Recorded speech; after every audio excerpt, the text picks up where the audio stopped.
Hello, and thank you for joining me today on The Political Conversationalist. My name is Ben Phipps, and since it's Friday, albeit 1 a.m. on a Friday right now as I'm recording this, we're going to do a brief update video. And you know, when I say brief, I don't really mean brief. It's probably going to be 10 minutes.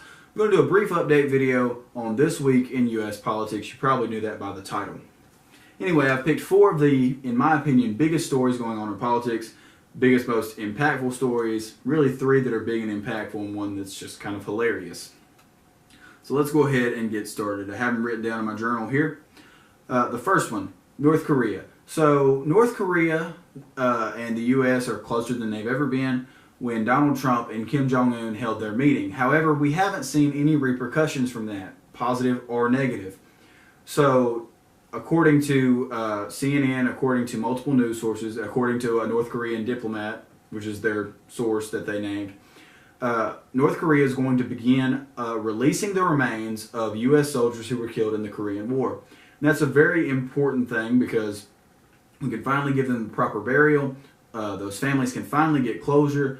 And probably that's the first and hopefully not the last positive repercussion of the summit that Trump and Kim Jong-un had. Of course, that will be developing. They're supposed to be starting releasing the bodies or the remains today, Friday, and we'll see how that turns out over the next couple weeks. Hopefully that'll all be good. Anyway, it is a little bit of good news, so that's a surprise. All right, Iran. Iran is, of course, a Middle Eastern country, and it is known internationally now because it has a nuclear program. Iran's nuclear program was a deal, multinational deal. Many nations got in on it, and basically we and other nations sold uranium and plutonium to Iran so that they could make nuclear power plants.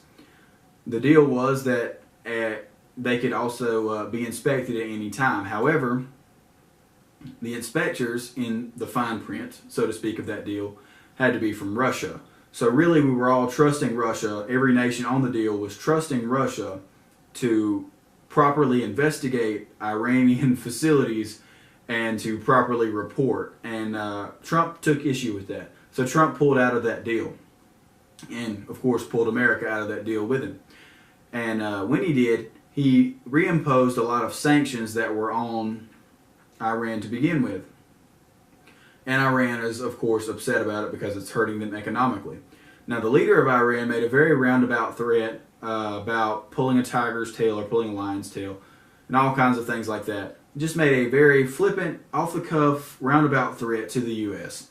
Now, Trump, being Donald Trump, overreacted a little bit and, of course, sent out a tweet in all caps saying, similar to what he said to North Korea a while back about fire and fury, this was don't ever, ever threaten the U.S.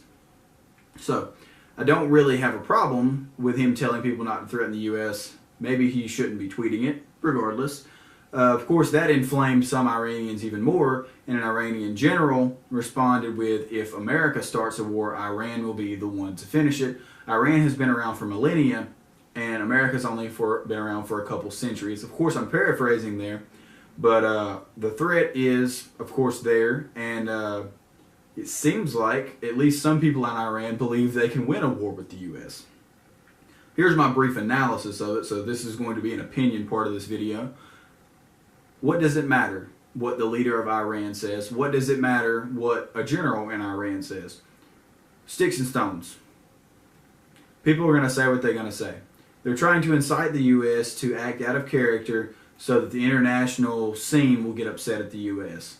When people are jeering at you, basically heckling you from a country that really doesn't have that big of an effect on the world at large, Iran, it's best as the world's biggest superpower to just kind of ignore it.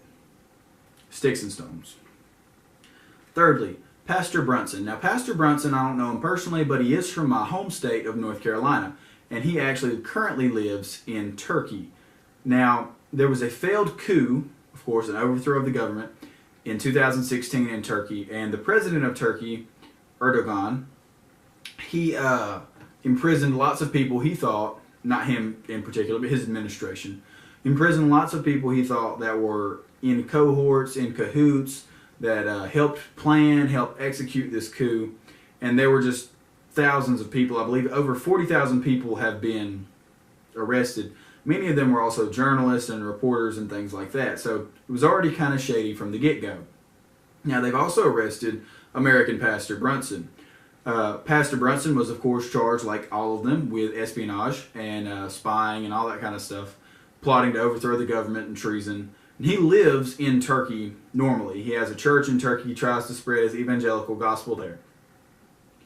Of course, many American officials are calling for his release. I know my congressman, Patrick McHenry, has posted on Facebook.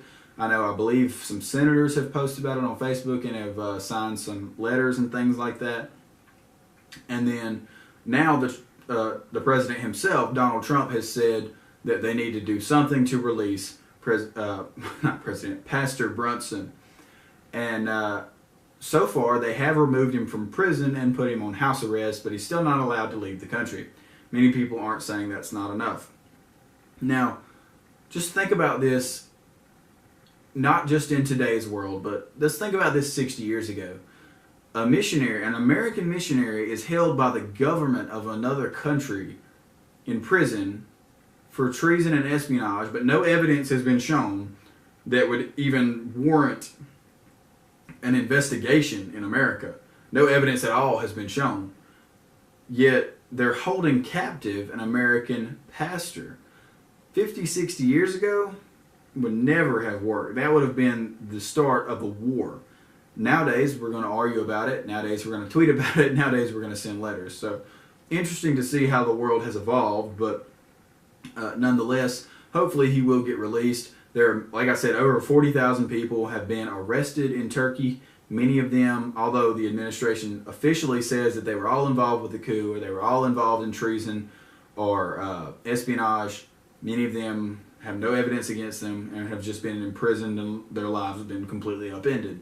So, interesting to see what's going on in Turkey in general. If you want to look into I suggest you look into the situation in Turkey anyway. With Erdogan, he got reelected. He's taken a lot of new powers. He's got a lot more power than any president in Turkey has had in a long time. So it'll be very interesting to see what happens in Turkey over the next couple of years. Anyway, so Pastor Brunson, moral of the story, has been moved from prison to house arrest. He may eventually get released. We don't know yet. And now really the funniest story, because I really don't understand how this story happened. This is not going to be one of those major impactful stories that affects the world of politics over the next couple of years. But it's very interesting to me. A lawmaker from Georgia, Jason Spencer, now he is not a federal congressman. He would be like a congressman or a senator for the state of Georgia. He was on a Showtime television show with Sacha Baron Cohen. Sacha Baron Cohen is, of course, a comedian and actor. Many people know him for his role as Borat in that really slapstick comedy type movie. Anyway, he did not know it was Sacha Baron Cohen. He did not know he was on a television show. He did not know that it was a comedian in front of him. He was led to believe, and pranked basically, to believe that Sacha Baron Cohen was in fact an Israeli military official who was going to teach him some techniques to combat ISIS. Now, either Sacha Baron Cohen is the best salesman in the world, or Jason Spencer is not a very smart man, because he convinced Jason Spencer over the course of this class to remove his pants, to show his rear end to the world, and to use racial slurs multiple times. So, obviously not a very smart man. So, maybe even a little bit racist. And the reason I say that is not just because he's not a very smart man who was kind of duped into saying some things. It's also because he kind of made a racist remark, even a threatening remark, you could say, last year to a former Georgia representative, a black woman. I can't remember her name. I'll put that down at the bottom. She had said, had called for the removal of Confederate monuments, as many African Americans have. They see that as a celebration of a time of oppression. And she had called for the removal of it, and he said, "You will be met with a lot more than torches if you try to remove those monuments." So, a little bit, again, roundabout threat, just like the leader of Iran started the whole thing with Trump. Lots of people in politics make roundabout threats so they don't have to come out and say anything. Regardless, Jason Spencer, of course, has resigned. He wasn't eligible for re-election. He already lost the primary earlier this year, so he wasn't going to be on the ballot in November, but he's not serving out the rest of his term, of course, in light of recent events. Anyway, I hope you learned a little bit about what's going on in the world with those 3 big stories. I hope you enjoyed the wacky world of politics with that last story. If you did learn something, or if you have a question, be sure to like and subscribe. Hit me with a comment down below. I'll try to respond. Anyway, thanks for watching.